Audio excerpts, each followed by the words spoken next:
Hare Krishna. The universality of the malady underscores the urgency of the remedy.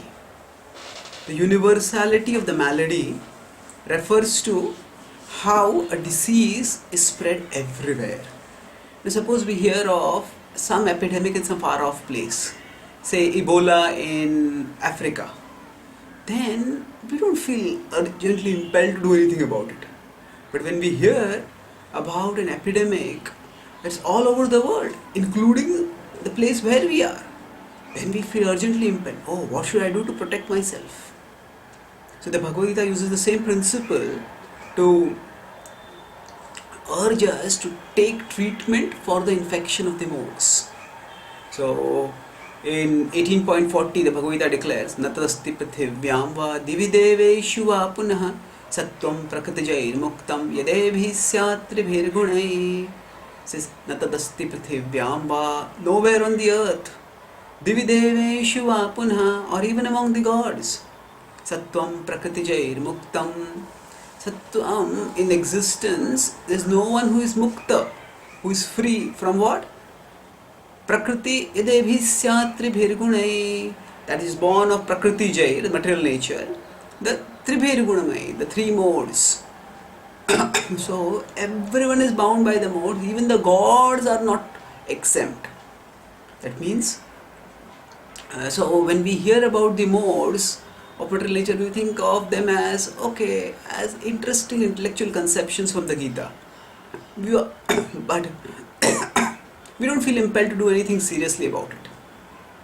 But when we understand that the modes influence everyone everywhere, that means they influence us also, then we start thinking, am I also infected by the modes? The modes are like an infection because they make our desires diseased. We are eternal spiritual beings, and our natural healthy desires are spiritual desires.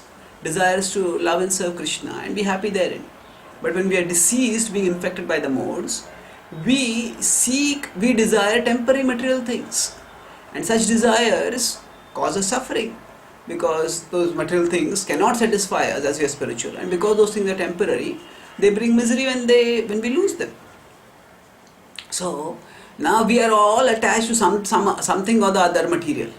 And we often think, oh, this attachment is not a big problem, and whenever I want, I can give it up.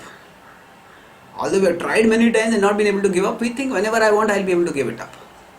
But when we realize that actually these attachments are there, and they will always, that they are not just some small things I can give up, they are actually symptoms of a serious infection.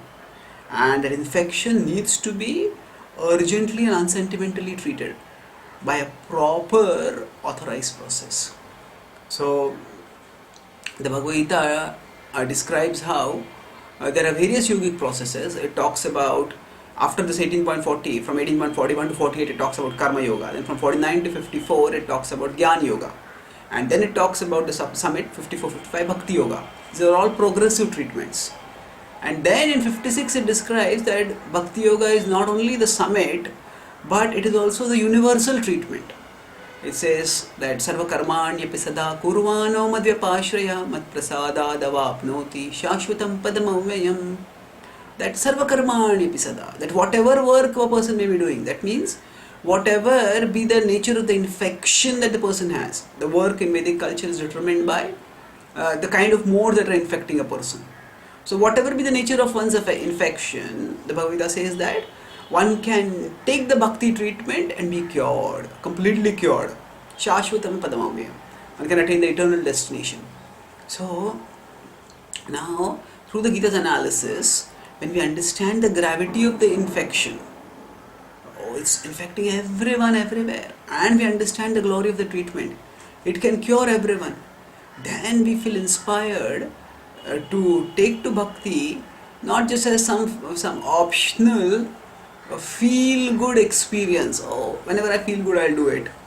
But we realize it as a essential therapy. We take to it as an essential therapeutic treatment, as something that will cure us. It's a cure-all that will deliver us from misery to eternal happiness. Thank you. Hare Krishna.